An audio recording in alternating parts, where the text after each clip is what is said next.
এটা সিদ্ধান্ত লৈছে যে আমাৰ অসমত বিভিন্ন স্থানত আমি জীৱন্ত ৰাস অনুষ্ঠিত কৰোঁ যিসকল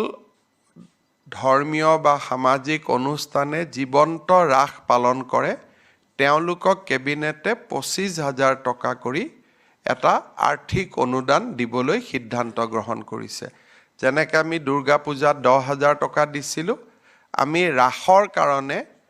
বিভিন্ন অনুষ্ঠানে যোনে ৰাস পাতে এইটো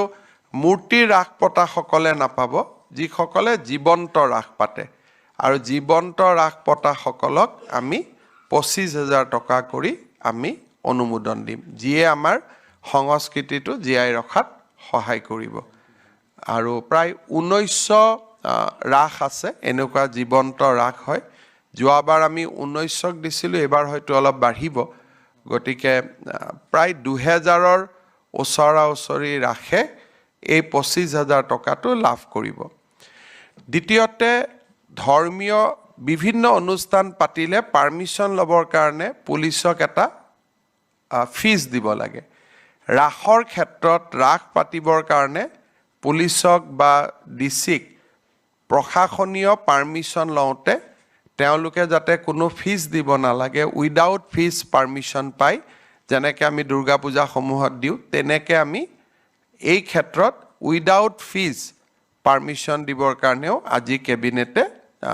জিলা প্ৰশাসনক নিৰ্দেশ দিছে তাৰমানে দুটা লাভ হ'ব এটা অনুষ্ঠানটো পাতিবৰ কাৰণে যেটো ফিজ দিব লাগে সেইটো দিব নালাগে বা পাৰমিশনৰ কাৰণে পইচা দিব নালাগে